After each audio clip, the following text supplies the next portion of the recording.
Bienvenidos a Sin Cuentos ni Cigüeñas, nuestro podcast en español en Planned Parenthood of Florida, un espacio donde rompemos estigmas, resolvemos tus dudas y hablamos de todo tipo de temas de salud sexual y reproductiva sin miedo ni vergüenza. Ponte cómodo y disfruta de este rato porque empezamos. Hola a todos, bienvenidos a nuestro quinto episodio de Sin Cuentos ni Cigüeñas, el podcast en español de Planned Parenthood of Florida. Hoy vamos a hablar de un tema que me ha llamado mucho la atención desde que comencé a trabajar en Planned Parenthood hace ya más de 3 años, y es la diferencia de conocimientos sobre educación sexual que hay a día de hoy pues, en diferentes países, zonas y sobre todo, yo diría, generaciones.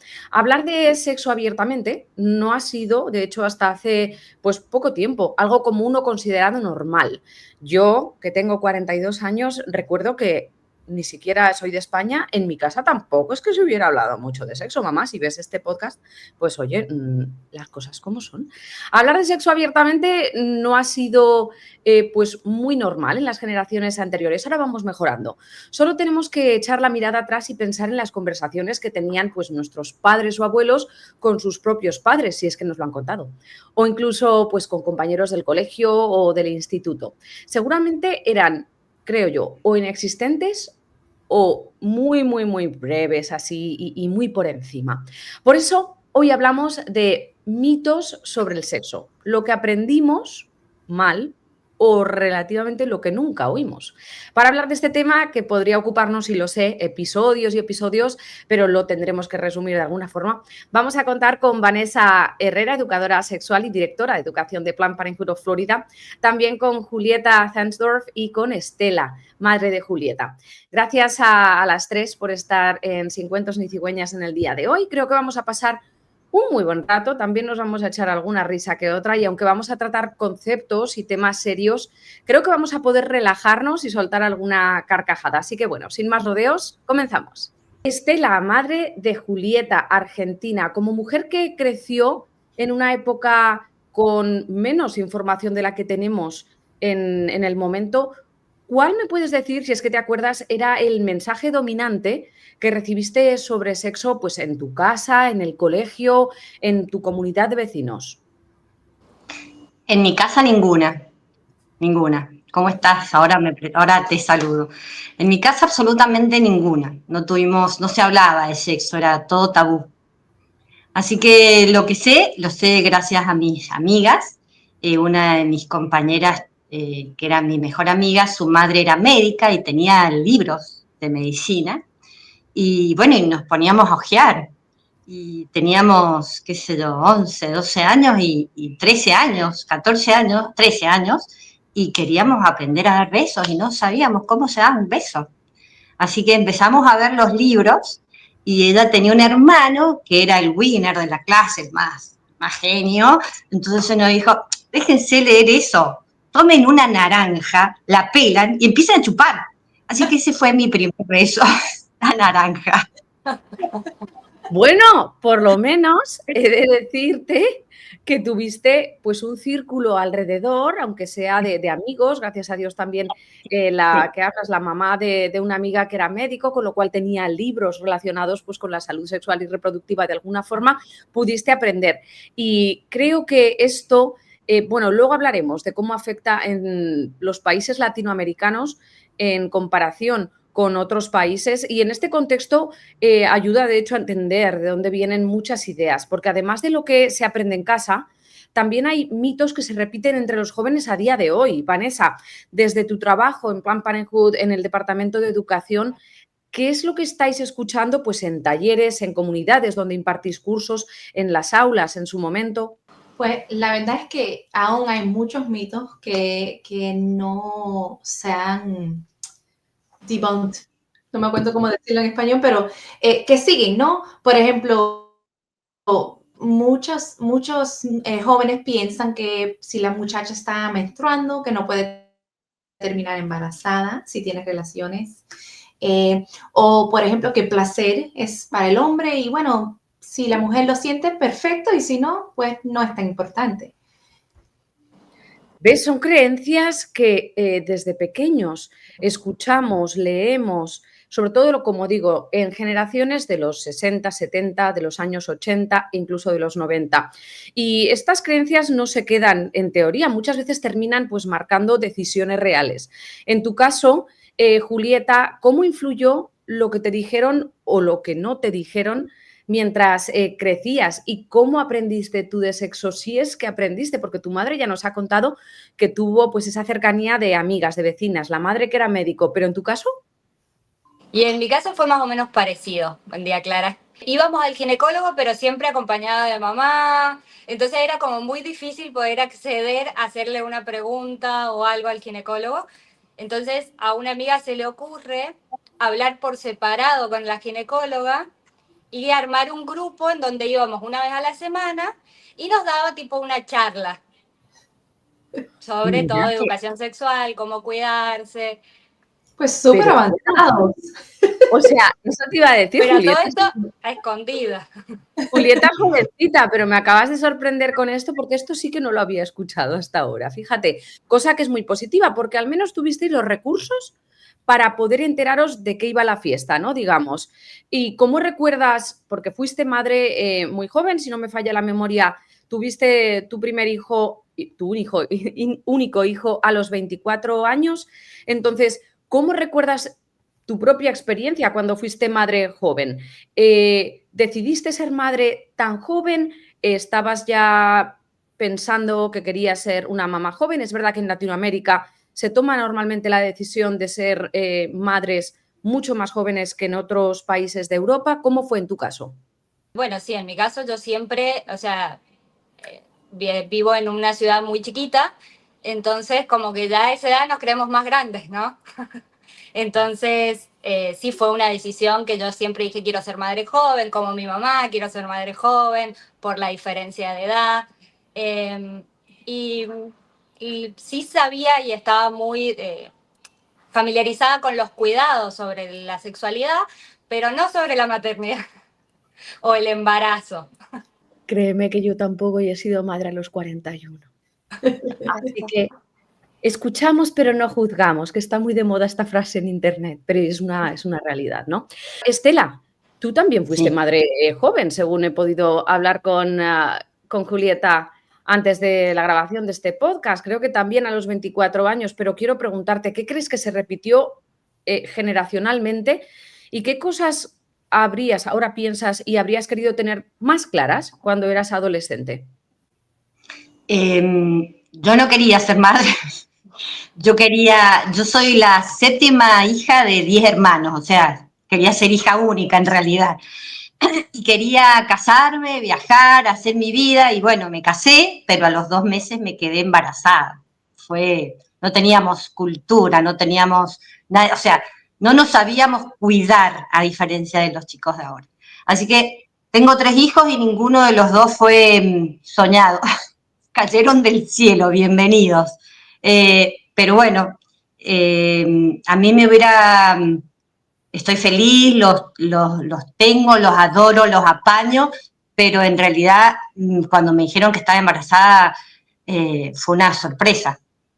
Y bueno, los tuve y los crié y es muy difícil porque yo tuve 2 chicos seguidos, Juan Manuel que tiene ahora 37, primero tengo 61, Juan Manuel que tiene 37 y Julieta que va a cumplir 36. Fueron seguidos y a los 9 meses de Julieta me separé, o sea que era separarme y tener como 2 mellicitos.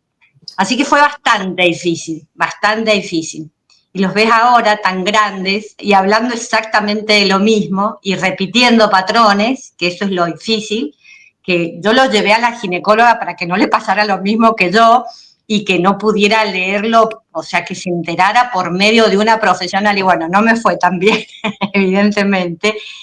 Fueron demasiado vivos como para poder pagarse una consulta y charlarlo. Sí, porque te iba a decir, por lo que veo, con Julieta al menos la cosa no te salió como esperabas, ¿eh? Porque a los 24 decidió que tenía un hijo ya. Eso sí, ahí se ha parado, ya veremos si nos sorprende con algún otro en el futuro. Pero esto conecta con algo que sigue muy presente en nuestra cultura. Me gustaría ver cómo lo veis ambas, tanto Julieta como Estela, comparando estas dos generaciones. Me parece bien interesante lo que estáis diciendo. Julieta sí que tuvo acceso a pues, educación sexual con sus fuentes, sus recursos, ¿no? A través de la amiga, los libros, esas consultas que hicieron de grupos de forma muy inteligente. Y por su lado, Estela, pues claro, estamos hablando de generaciones anteriores que tenían muchísimos menos recursos, sobre todo tecnológicos, digitales ni hablamos, ¿no? En la cultura latinoamericana se sigue marcando, se sigue viendo un doble estándar. Las mujeres deben cuidarse, pero los hombres pueden vivir su libertad sexual de forma realmente libre. Entonces, ¿cómo habéis vivido vosotras este contraste en carne propia, que se ve mucho más agudizado en los países latinoamericanos? Me parece que por ahí el cuidado va en uno y el exigir el cuidado a un compañero o a un par en el momento que decidís tener relaciones también va en uno mismo. En los hombres lo que digo es más de ellos piden y viven el sexo de una forma mucho más libre. Y somos las mujeres hispanas, latinoamericanas en este caso, las que tienen esa responsabilidad de tener que cuidarse para no tener sorpresas. Estela, ¿qué opinas? ¿Cómo lo viviste tú? Tengo un hijo varón de 37. ¿Soltero? Sí, pero bueno, yo creo que ahora estamos más a la par. En mi época, las mujeres por un lado se tenían que cuidar, tenían que ser sumisas. Por supuesto, yo fui bastante rebelde. Todas mis hermanas siguen casadas con el mismo hombre, no han tenido otra pareja y yo pasé vaga. Así que ahora estamos como más a la par, como que ya es de a dos los que se tienen que cuidar. Antes siempre éramos nosotros, ahora es más parejo. ¿Cómo habéis vivido ambas? Y tu madre ya me ha respondido, este contraste entre que las mujeres, era como responsabilidad de las mujeres en Latinoamérica el cuidarse y el asegurarse que no ocurre, por ejemplo, los embarazos no planificados o que no te contagias de una enfermedad de transmisión sexual. ¿Y cómo lo veías tú? Esa era lo que buscaba ahora, tu opinión. Bueno, sí, yo creo que es algo más cultural, ¿no? De uno que dice, bueno, como mujer tenés que cuidarte, tenés que protegerte, y lo que uno va escuchando, lo que van, pero me parece que es algo más que nada cultural, que hoy en día se está abriendo, se está cambiando todo eso un poco, la mentalidad. Yo he escuchado de amigos que hoy en día se cuidan más que antes no lo hacían directamente. O sea, tiene un trasfondo cultural, como bien estás diciendo, pero creo que también tiene un trasfondo educativo, ¿verdad, Vanessa? En el trabajo con jóvenes hispanos que haces desde Planned Parenthood, ¿cuáles son las consecuencias que tú ves que tiene pues, esta falta de educación sexual basada sobre todo en la evidencia? Claro, pues cuando uno no tiene la información adecuada y correcta, la verdad es que no tenemos las herramientas para protegernos de las consecuencias no deseadas, ¿no? Creo, basado en lo que está hablando Julieta y Estela, vemos que anteriormente la preocupación como más grande de los adolescentes era pues no terminar embarazados cuando no lo planearon, ¿no? Y el cambio desde allá para acá es que ahora está la preocupación de la transmisión de enfermedades transmitidas sexualmente. Y ahí creo que hemos visto como el cambio de quién es responsable, porque ahora sí, cuando la mujer es que termina embarazada, es la que termina pues cargando y al final, ¿no? Cuidando el bebé desde el principio, y el padre anteriormente como que no tenía la misma responsabilidad. El peso emocional de la consecuencia de quedarse, o sea, no solo es quedarte embarazada, es el peso, la mochila, ¿no? Decimos de todo lo que conlleva el quedarte embarazada, y sea planificado o no planificado. Claro, claro. Entonces, aparte de lo obvio de no adquirir infecciones de transmisión sexual, por no usar métodos seguros o pues todas esas consecuencias no planeadas, también tenemos como la parte del desarrollo de relaciones no saludables. la educación no es solo de cómo prevenir, pues lo que hemos hablado, pero también de cómo presentarse en una relación, de cómo hacerse respetar, pues entender bien que el consentimiento es primordial, lo primero en tener relaciones, que no es solo un sí, pero un sí enfático, que es reversible, que es específico, toda la información necesaria cuando uno tome la decisión de tener relaciones con otra persona. Entonces creo que esa información o esa educación se ha expandido y tenemos la información de pues todo, lo que es embarazo, lo que es transmisión de enfermedades y también lo que es lo que puede afectar mucho en una relación cuando se trata de la parte emocional. Cuando toda esta información no llega, las decisiones se toman pues desde lo que se cree, pero no realmente desde lo que se sabe a ciencia cierta, ¿no? Y con esto voy para Julieta, y es que muchos crecimos con la idea de que el sexo es pues solo para tener hijos. Entonces quería preguntarte si tú también sentiste esta creencia. Yo sé que hace tan solo pues 10, 11 años que te quedaste embarazada, pero bueno, incluso no hay que tener como punto de partida el momento en el que tuviste a tu hijo, sino en general. ¿Sentiste que esta creencia estuvo presente durante tu educación y tu toma de decisiones en general? Yo creo que no, si bien sí es algo con, ay, bueno, es para tener hijos, creo que lo que más me resuena de esa época era que el sexo se hace con amor. Eso era lo que más me suena, digamos, de mi época y en lo que nos centrábamos mucho con mis amigas. O sea, únicamente el sexo era con amor, con una pareja.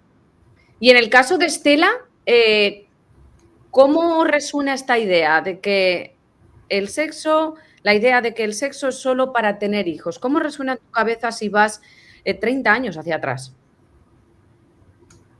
40. 40 años, y sí, el sexo tenía que ser en esa época con tu novio, nada más que con tu novio, y una vez que te casés no te podías tener sexo antes de casarte, era una cosa terrible. En mi casa somos súper católicos, así que tener sexo no existía, te castigaba Dios. Así que era todo un tema en mi época y en mi lugar de nacimiento, que somos de San Juan, es todo un tema tener relaciones antes de casarse, que eso es muy importante. Yo me acuerdo que cuando era chiquita, si das un beso, te quedás embarazada. O sea, imagínate que chupábamos naranja todo el día para no quedarnos embarazadas. Pero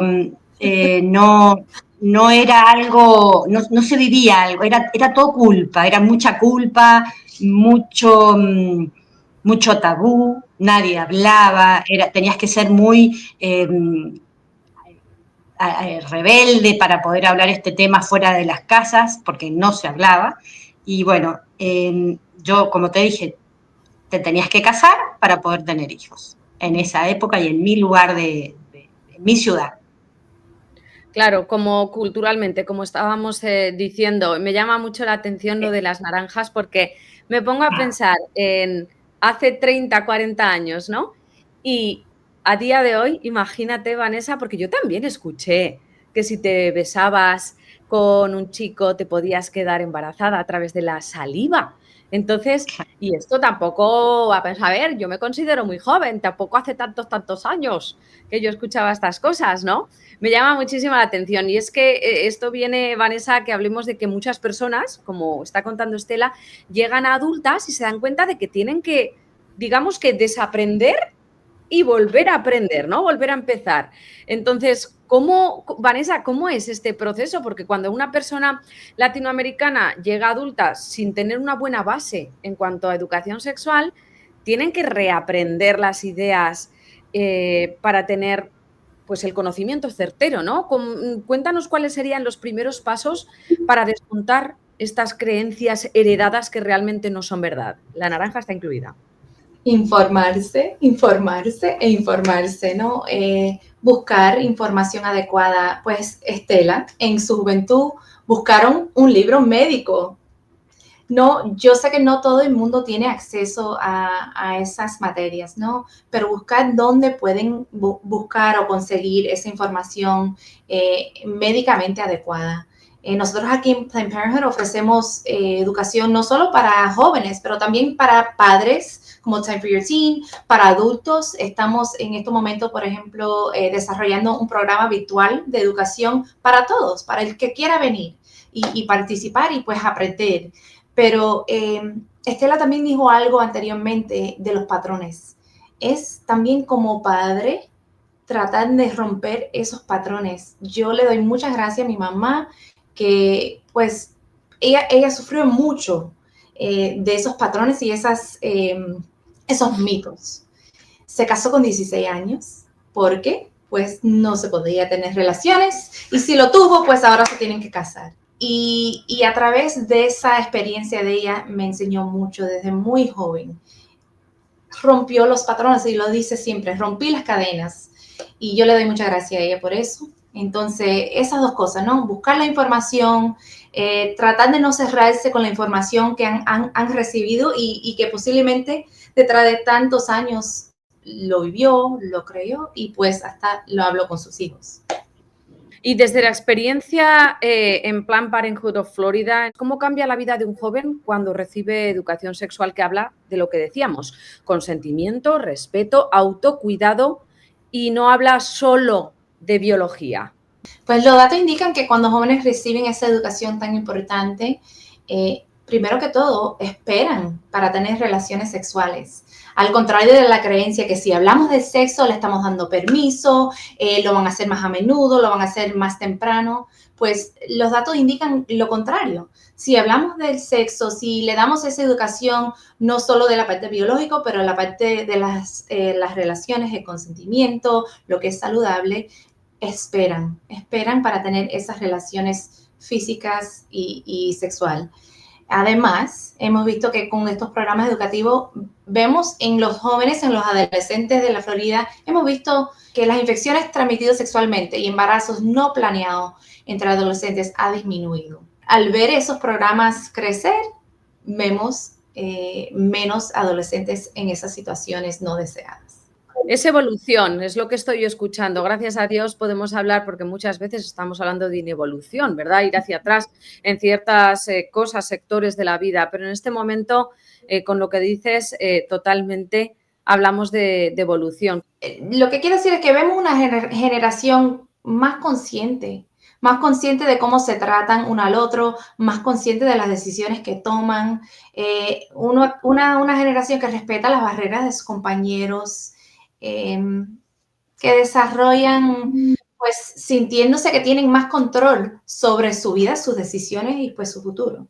Y para cerrar, hay miles de adolescentes latinas que hoy tienen dudas, pero no se atreven a preguntar. Entonces, me gustaría que tanto Julieta como su madre, como Estela, me cuenten un poco. Si pudierais enviar un mensaje a una adolescente hispana, latina, que hoy siente pues miedo, vergüenza, a preguntar sobre cualquier cuestión que tenga, duda, preocupación sobre sexo, ¿qué es lo que le diríais? Y yo les diría que no esperen a que la información les caiga, que vayan a buscarla, que salgan a informarse, que antes de hacer algo, sea lo que sea, primero se informen sobre las consecuencias o los cuidados que pueden tener. Estela. Que no chupen naranja. Por favor. Todo está en internet. Yo agarré un libro para poder estudiar un libro que en ese momento era prohibido porque estábamos en una época muy difícil en la Argentina, así que tuvimos la suerte de acceder a un libro. Ahora vos lo bajás todo por internet, así que no creo que haya muchos secretos sobre esto. Lo sacan de internet. Estoy muy de acuerdo, tenemos mucho acceso a información. El problema de internet es que tenemos acceso tanto a información veraz y basada en ciencia como a información que cualquier persona comparte en sus redes sociales y piensa que es verdad. Y ahí es donde nos metemos en un problema, ¿verdad? Porque si este joven adolescente lo primero que encuentra es a este influencer, a esta persona en sus redes sociales que habla de un tema importante y lo toma como verdadero y lo aplica, se puede ver en un problema. Es decir, por un lado tenemos la evolución de la que estaba hablando, gracias a todos estos recursos tecnológicos con los que contamos y, por otro lado, pues también tenemos ese jardín de información en el que muchas personas no saben si es certera o no. Nosotras, desde Planned Parenthood, claro, ya estamos formadas, estamos educadas en lo que es verdad, en lo que no, en lo que es una leyenda urbana, ¿verdad? Pero ahí fuera, la población, la comunidad que simplemente accede a información de repente, de primeras quizás no puede distinguir lo que es verdad y lo que no. Y bueno, es hora de despedirse de este episodio. Ya llevamos como 30 minutos hablando. Gracias, chicas, por estar en este episodio de hoy, porque creo que seguramente habéis sido voz de miles y miles de jóvenes que han vivido pues experiencias iguales o similares a las vuestras. Y con estos testimonios se van a sentir identificados, estoy segura. Esperamos que también se sientan menos juzgados por esas decisiones que tomaron en el pasado. Gracias también a los oyentes por sintonizarnos, por estar aquí, por escuchar cada episodio de este podcast. Finalizamos así este 5º episodio de Sin Cuentos ni Cigüeñas y bueno, ya sigo trabajando para ofreceros muy pronto el 6º. No olvidéis seguirnos en TikTok, en Instagram, en Threads y también, bueno, no olvidéis visitar nuestro blog en español para conocer las últimas novedades sobre salud sexual y reproductiva. También pueden suscribirse a Sin Cuentos ni Cigüeñas en las plataformas de streaming, en Apple Podcast, en Spotify y en cualquier otra plataforma y pueden escuchar este podcast de forma gratuita. Así que, bueno, sin más rodeos, nos vamos, pero nos escuchamos de nuevo muy, muy pronto. Hasta luego.